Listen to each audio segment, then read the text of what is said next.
الله الرحمن الرحيم وبه نستعين أما بعد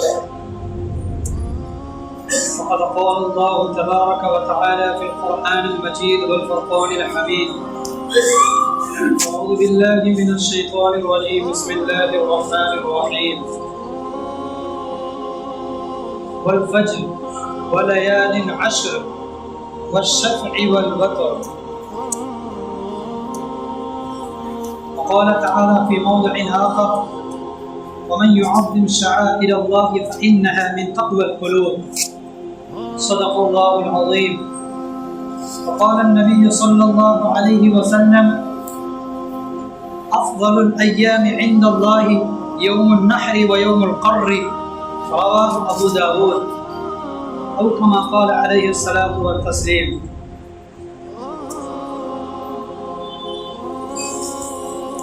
میرے محترم بزرگوں اور دوستوں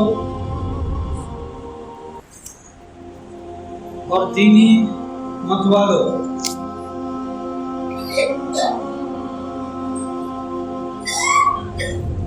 آج ذی الحجہ کی دوسری تاریخ ہے اور اسلامی کیلنڈر کے اعتبار سے یہ سب سے لاسٹ اور آخری مہینہ ہے، یعنی کہ 12واں مہینہ۔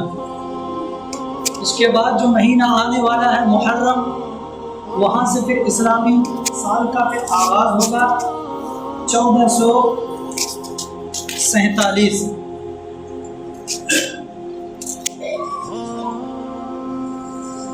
میرے محترم، اس عشرہ ذی الحجہ جو یہ مہینہ ابھی فی الحال یہ عشرہ ذی الحجہ ایک ایسا مہینہ ہے کہ جس کے متعلق قرآن کریم میں اور احادیث مبارکہ کے اندر بے شمار فضیلتیں آئی ہیں۔ میرے محترم، ابھی جو میں نے آپ حضرات کے سامنے قرآن کریم کی ایک سورت سورہ فجر جو کہ 30واں پارے میں ہے، اس کی ابتدائی آیتیں میں نے آپ کے سامنے تلاوتیں کی ہے، جس کا آسان سا ترجمہ یہ ہے کہ والفجر، قسم ہے فجر کے وقت کی، ولیال عشر، اور 10 راتوں کی، والشفع والوتر، جفت کی اور طاق کی۔ جفت سے مراد ہے یوم عرفہ، یوم الحج، یعنی کہ 9 ذی الحجہ، اور طاق کی اس سے مراد ہے یوم النحر، یعنی قربانی کا دن، 10ویں ذی الحجہ کی۔ اس سے تو پتہ چل گیا کہ آج میں ابھی آپ حضرات کے سامنے عشرہ ذی الحجہ کے متعلق، یعنی اس مہینے کے جو شروع کے 10 ایام ہیں، اسی کے متعلق آپ حضرات کے سامنے کچھ فضائل اور کچھ برکات کے متعلق باتیں کروں گا۔ سب سے پہلی بات میں آپ کو بتانا چاہتا ہوں میرے محترم کہ اگر دین سے متعلق کوئی بات آپ کو یا ہم کو اگر کہی جائے، ایسی صورت میں ہماری اور آپ کی کوشش یہ ہونی چاہیے کہ جہاں تک ہو سکے دل و جان سے ہم ہر بات پر عمل کرنے کی کوشش کریں۔ محض لفظی سے کوئی قوم دنیا کے اندر ابھری نہیں ہے، کوئی قوم کامیاب نہیں ہوئی ہے، اور کوئی الگ سے پیغمبر بھی آنے والا نہیں ہے ہم سبوں کو ہدایت کرنے کے لیے یا ہم سبوں کی رہنمائی کے لیے۔ یہ ہما شما کا کام ہے جس کے متعلق قرآن کریم میں سورہ آل عمران میں 14 پارے کے اندر بیان فرمایا کنتم خیر امت اخرجت للناس، کہ تم ایک بہترین قوم ہو، تأمرون بالمعروف وتنہون عن المنکر، تمہاری خوبی یہ ہے کہ تم ایک دوسرے کو بھلائی کا حکم کرو اور ایک دوسرے کو برائی سے روکنے کی کوشش کرو۔ اگر میں گھرے منبر پر رہ کر کے کوئی بات کہوں تو اس کا مطلب یہ ہے کہ دل و جان سے اس پر عمل کرنے کی کوشش کریں۔ میرے محترم، اس عشرہ ذی الحجہ کے متعلق قرآن کریم میں بھی احادیث مبارکہ کے اندر بے شمار فضیلتیں آئی ہے۔ اس قدر فضیلتیں آئی ہیں کہ اللہ تبارک و تعالیٰ نے اس شروع والے 10 دن کے متعلق قرآن کریم کے اندر قسم کھایا ہے۔ جس طرح سے قرآن کریم میں باضابطہ اس چیز کی قسم کھایا کہ بھائی قسم ہے آسمان کی، اور قسم ہے زمین کی، قسم ہے کھجور کے درخت کی، قسم ہے انجیر کے درخت کی، قسم ہے وہ امن والے شہر کی، قسم ہے طور سینا کی، بہت ساری چیزوں کی قسم کھائی ہے۔ ان میں سے اللہ تبارک و تعالیٰ نے قسم اس چیز کی بھی کھائی ہے، یعنی 10 راتوں کی، اور 10 راتوں کے مراد جمہور محدثین کے نزدیک وہ یہ ہے کہ عشر ذی الحجہ جو شروع والا جو دن ابھی ہم گزار رہے ہیں یہی 10 راتیں ہیں۔ اور ایک بات سمجھیے، قرآن کریم میں جب اللہ تبارک و تعالیٰ کسی بھی چیز کی جب قسم کھاتے ہیں تو ایسی صورت میں اللہ تبارک و تعالیٰ کو کسی چیز کو ثابت کرنے کے لیے قسم کھانے کی ضرورت نہیں ہے۔ قسم اس لیے کھاتے ہیں تاکہ اس چیز کی اہمیت ہو جائے، اس چیز کی ایک عظمت شان لوگوں کے دلوں میں بیٹھ جائے، اس لیے اللہ تبارک و تعالیٰ کی کسی چیز کی قسم کھاتے ہیں۔ ویسے بھی ہم لوگوں کا ایک معمول ہے کہ جب اگر ہم کسی بات کو ثابت کرنا چاہتے ہیں، مطلب جو سامنے والا جو آدمی اس کے سامنے بات کو پختہ اور مضبوط اور ازبر کرنا چاہتے ہیں تو آدمی قسم کھاتا ہے۔ قسم کس چیز کی کھاتا ہے؟ جس چیز کی اس کے اندر اہمیت ہو۔ ابا کی قسم کھا رہے ہیں، امی کی قسم کھا رہے ہیں، اپنے دوست و یار کی قسم کھا رہے ہیں۔ حالانکہ اسلام کے اندر ان سارے قسموں کی کوئی اہمیت نہیں ہے، لیکن ایک بات کہی جاتی ہے کہ انسان کے دلوں میں جس چیز کی اہمیت ہوتی ہے اس چیز کے متعلق وہ قسم کھاتا ہے۔ تو اللہ تبارک و تعالیٰ اس عشر ذی الحجہ کے متعلق قسم کھا کر کے ہم انسانوں کو یہ بتلانا چاہتے ہیں کہ اللہ تبارک و تعالیٰ کے یہاں اس عشر ذی الحجہ کی فضیلت اور مقام و مرتبہ اور اس کی اہمیت، اس کے قدر و منزلت کیا ہے۔ چنانچہ یہ تو قرآن کریم کی بات ہو گئی۔ اب آتے ہیں حدیث مبارکہ کے اندر۔ حضرت ابن عباس رضی اللہ تعالیٰ عنہ کی حدیث ہے، بخاری کے اندر یہ روایت موجود ہے۔ چنانچہ نبی اکرم صلی اللہ علیہ وسلم نے فرمایا ما من ایام العمل الصالح فیہن احب الی اللہ من هذه الایام العشر، کہ کوئی بھی دن ایسا نہیں ہے، کوئی بھی دن ایسا نہیں ہے کہ جس دن میں نیک عمل کرنا اللہ تبارک و تعالیٰ کو زیادہ محبوب ہو یا زیادہ پسندیدہ ہو، زیادہ ان کے لائق لاق ہو اس عشر ذی الحجہ کے مقابلے میں۔ اگر کوئی بندہ اس دن کے اندر کوئی نیک عمل کرتا ہے تو پورے سال بھر کے مقابلے میں اس کی اہمیت کچھ زیادہ ہی ہے، اور اس قدر اہمیت ہے کہ اس کے مقابلے میں کوئی بھی نیک عمل اللہ کے یہاں مقبول نہیں ہے، اس قدر پسندیدہ نہیں ہے۔ صحابہ کرام کے سامنے جب یہ بات کہی گئی تو صحابہ کرام نے کہا قال یا رسول اللہ ومن جہاد فی سبیل اللہ، صحابہ کرام نے کہا کہ اللہ کے رسول، کیا اللہ کے راستے میں جہاد کرنا بھی کوئی معنی نہیں رکھتا ہے؟ تو ایسی صورت میں آپ علیہ الصلوۃ والسلام نے فرمایا لن جہاد فی سبیل اللہ، کہ اللہ کے راستے میں جہاد کرنا بھی کوئی فضیلت کے معنی نہیں رکھتا ہے۔ الا رجل خرج بنفسه وماله ولم يرجع من ذلك بشيء، رواه البخاری۔ ہاں وہ آدمی کہ جو جان و مال لے کر کے میدان جہاد کی طرف کوش کرا ہو، اور جب وہ کوش کیا تو ایسی صورت میں نہ تو اس کی جان لوٹی ہو نہ تو اس کا مال لوٹا ہو، ایسی صورت میں یہ آدمی شاید ہو سکتا ہے اس آدمی کے برابر کہ جو اس عشر ذی الحجہ میں کوئی نیک عمل کرے۔ میرے محترم بات سمجھیے گا، یہاں پر اس عشرے میں نیک عمل کا سیدھا کمپرمائز اور تقابل کس سے ہو رہا ہے؟ جہاد فی سبیل اللہ۔ یہ جہاد فی سبیل اللہ کیا آپ کو پتا بھی ہے؟ حضرت ابو ہریرہ کی روایت ہے، وہی بخاری شریف کی روایت ہے، کتاب الایمان کے اندر روایت درج ہے۔ چنانچہ نبی اکرم صلی اللہ علیہ وسلم سے پوچھا گیا کہ اللہ کے رسول سب سے زیادہ اللہ تبارک و تعالیٰ کے یہاں محبوب عمل کیا ہے؟ اللہ کے نبی صلی اللہ علیہ وسلم نے فرمایا اللہ اور اس کے رسول کو ایمان لانا۔ پھر اس کے بعد پوچھا گیا کہ پھر اس کے بعد دوسرا نمبر پر کیا ہے؟ اللہ کے یہاں سب سے زیادہ محبوب عمل، تو اللہ کے نبی نے فرمایا اللہ کے راستے میں جہاد کرنا۔ تیسرے درجے میں کہا گیا کہ بھائی سب سے زیادہ اللہ کو کون سا عمل محبوب ہے؟ تب کہا گیا الحج المبرور، یعنی وہ حج کہ جو اللہ کے یہاں مقبول ہو جائے۔ آپ ذرا غور کیجیے اس روایت کے اندر، اللہ پر ایمان لانے کے بعد، رسول کی رسالت کو اقرار کرنے کے بعد جو دوسرا جو درجہ ہے جس کے متعلق کہا گیا کہ بھئی اللہ کے سب سے محترم ہے وہ جہاد فی سبیل اللہ۔ لیکن یہ جہاد فی سبیل اللہ اس عشرہ ذی الحجہ میں اگر کوئی بندہ نیک عمل کرتا ہے یہ بھی اس کے سامنے ہیج در ہیج ہے، اس کی بھی کوئی اہمیت نہیں ہے۔ ہاں البتہ وہ بندہ اس کے مقابل ہو سکتا ہے کہ جو بندہ اپنی جان کو بھی ختم کر دے، جو بندہ اپنی مال کو بھی ختم کر دے، ایسی صورت میں اس عشرہ ذی الحجہ میں جو نیک عمل کرتا ہے اس کے مقابل ہو سکتا ہے، نہیں تو نہیں ہو سکتا ہے۔ یہ تو اس دن کے مقابل ہے، جب اتنی فضیلت ہے تو لہذا اب علماء کرام کے درمیان اختلاف سا ہو گیا کہ بھائی آخر یہ عشرہ زیادہ فضیلت کے مقام فضیلت والا ہے یا پھر رمضان کا جو اخیر جو عشرہ ہے، پہلا عشرہ، دوسرا عشرہ اور تیسرا عشرہ جس میں شب قدر ہے، وہ عشرہ سب سے زیادہ اللہ تبارک و تعالیٰ کے نزدیک محترم اور معظم ہے۔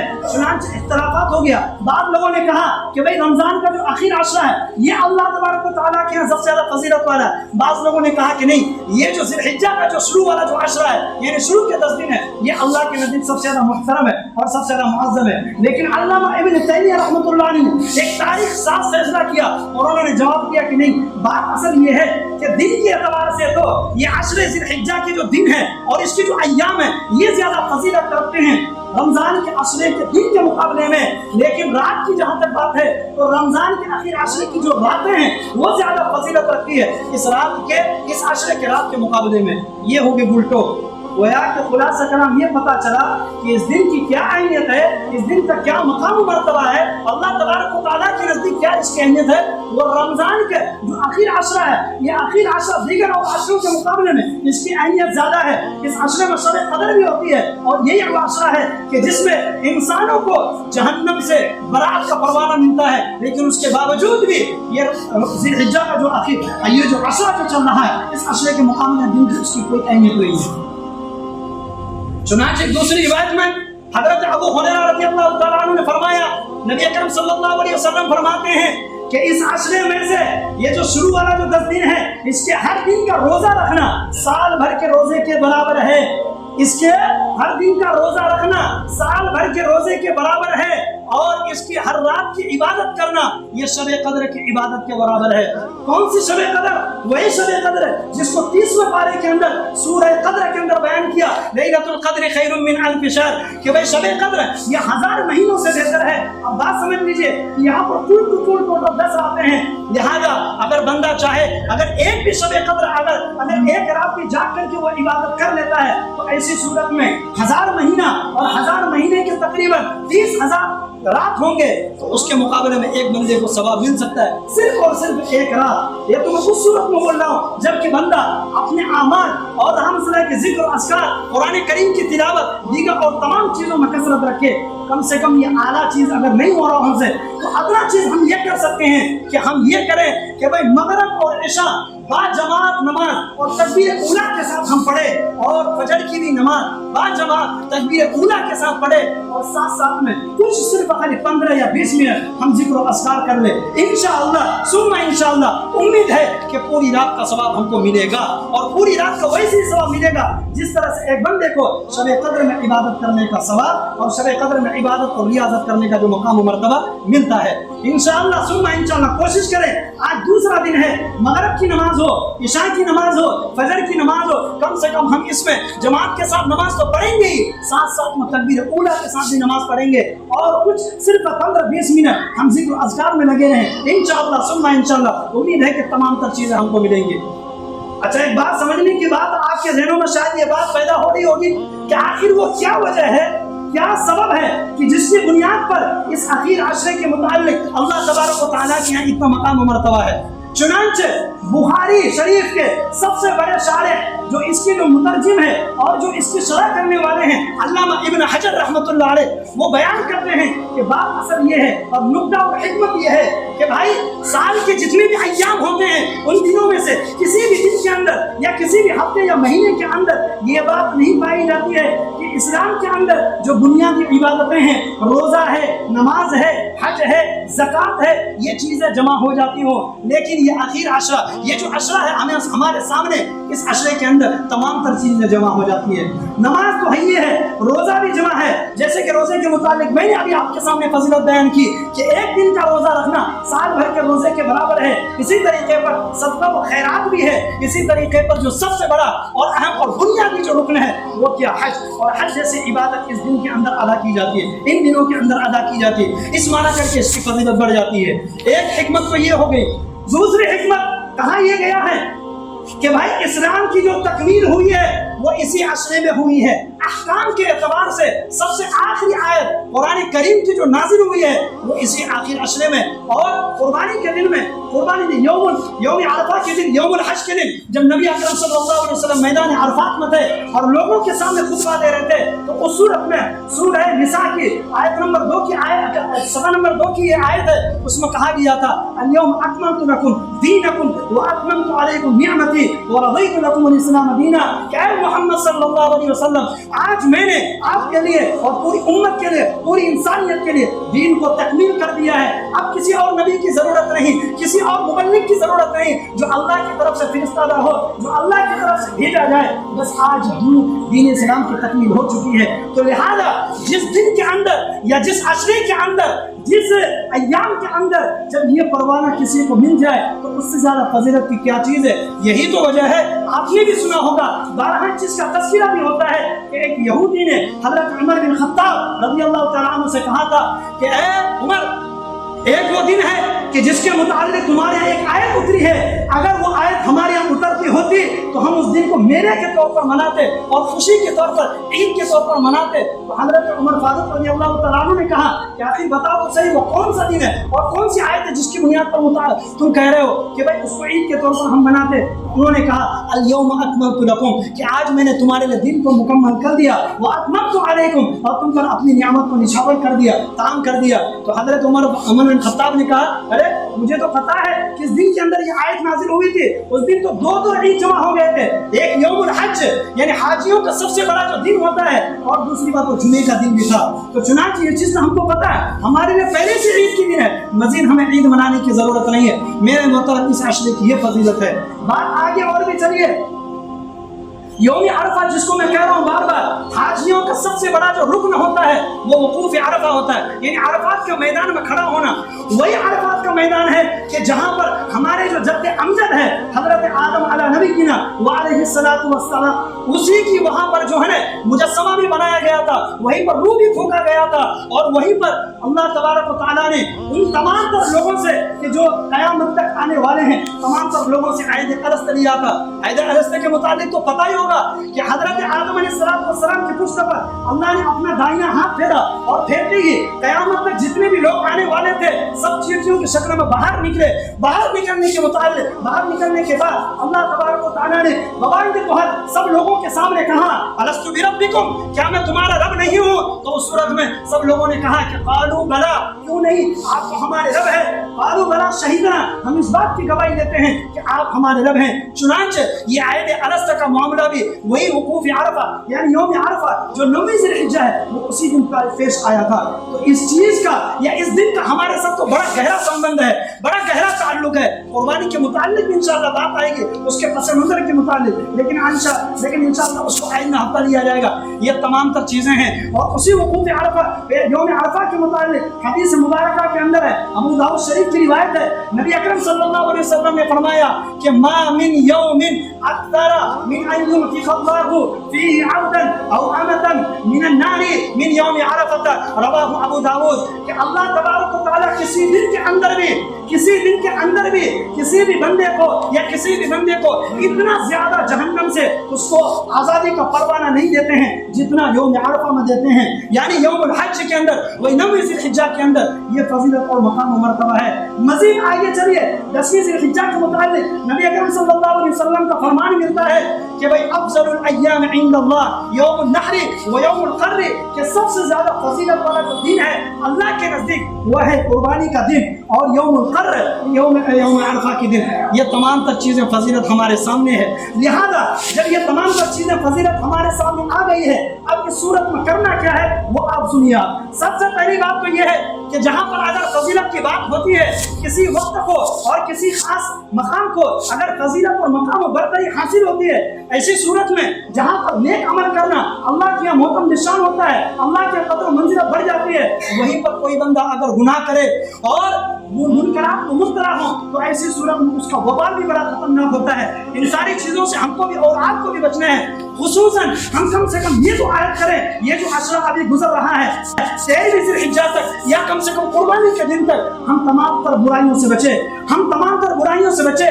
بدکاری کیا ہے اور میرا مطلب کیا ہے, بد نگاہی کیا ہے, اسی طریقے پر جھوٹ کیا ہے, غیبت کیا ہے, چینا چمٹی کیا ہے, ان تمام تر چیزوں سے ہم بچے. خصوصاً جو لوگ ایسی برائیوں پر ہم جو ہے نا کام نہیں رکھتے ہیں یا دھیان نہیں رکھتے ہیں, ان تمام تر برائیوں سے بھی بات آنا ضروری ہے. چونکہ خدا کا یہ اصول رہا ہے, جب اگر محترم مقام کی بے ادبی ہوتی ہے اور اس کی گستاخی ہوتی ہے تو ایسی صورت میں اس کا وبال بڑا خطرناک آتا ہے. تاریخ میں بے شمار واقعات بھرے پڑے ہیں. اس لیے ہم کو نگاہ نہیں ہونی چاہیے. جب اللہ تبارک ہم کو کہہ رہے ہیں کہ اس عشرے کی فضیلت بہت ہے, یہ عشرہ عین ممکن ہے کہ رمضان کے آخری عشرے بھی اور اس کے دن کے مقابلے میں فضیلت کا عین تو مقام مرتبہ رکھتے ہو, تو لہذا سب سے پہلے ہمارا عمل یہ ہونی چاہیے کہ اس میں ہم گناہ نہ کریں. گناہ کرنے کے بے شمار مراتب ہے, ان میں سے یہ بھی ہے کہ ہم اگر نماز چھوڑ رہے ہیں تو کم سے کم نماز اس عشرے میں پابندی کے ساتھ نماز پڑھیں, اور اسی طریقے پر جو دیگر سنن نوافل ہے ان تمام تر چیزوں کی پابندی کریں. ساتھ ساتھ میں یہ بھی چیز کہوں گا جو خصوصاً اس عشرے کے متعلق نبی اکرم صلی اللہ علیہ وسلم نے فرمایا کہ ہم کو کس چیز کی کثرت رکھنی ہے, وہ چیز ہے تکبیر, تحلیل, تسبیح, تحمید. یہ 4 کلمات ہو گئے, یعنی سبحان اللہ والحمدللہ لا الہ الا اللہ واللہ اکبر. یہ 4 کلمات کو ہم جو اٹھتے بیٹھتے بازار میں جاتے گھومتے پھرتے تمام تر طریقے پر کہتے رہیں, اور ان میں بھی سب سے زیادہ یہ ہے کہ اللہ تبارک و تعالیٰ کی کبریائی بیان کریں اور ہم کہیں اللہ اکبر لا الہ الا اللہ واللہ اکبر اللہ اکبر وللہ الحمد. اس کے متعلق 2 باتیں ہیں. ایک تو یہ ہے کہ ہم چلتے پھرتے اس کو کہتے رہے جو میں نے ابھی کہی, اور دوسری بات یہ ہے کہ خاص وقت میں اس کو پڑھنے کا ایک معمول ہوتا ہے جو کہ پڑھنا ایک فرض, جو کہ پڑھنا ایک واجب ہے. وہ کیا 9 ذی الحجہ کے فجر سے لے کر کے 13 ذی الحجہ کے عصر تک ہر فرض نماز کے بعد, چاہے مرد ہو یا عورت, جماعت کے ساتھ نماز پڑھ رہے ہوں یا انفرادی طور پر نماز پڑھ رہے ہوں, بہر کے ہر شخص پر یہ پڑھنا واجب ہے. اگر کوئی بندہ نہیں پڑھتا ہے تو ایسی صورت میں وہ گناہگار ہوگا.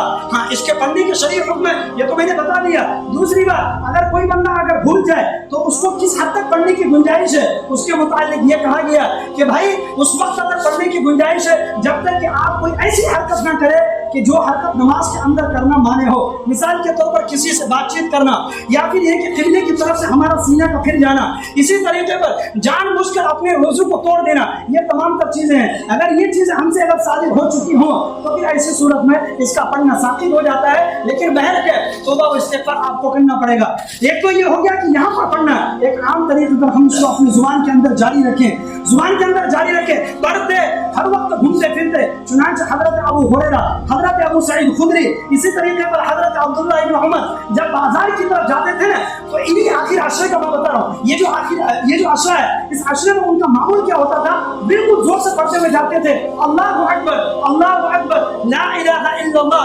واللہ اکبر اللہ اکبر وللہ الحمد. ان کا دیکھیں جتنے بھی لوگ دکان پر بیٹھے رہتے تھے اور جو مارکیٹ ہوتی تھی وہ آواز سے بالکل زور اٹھتی تھی.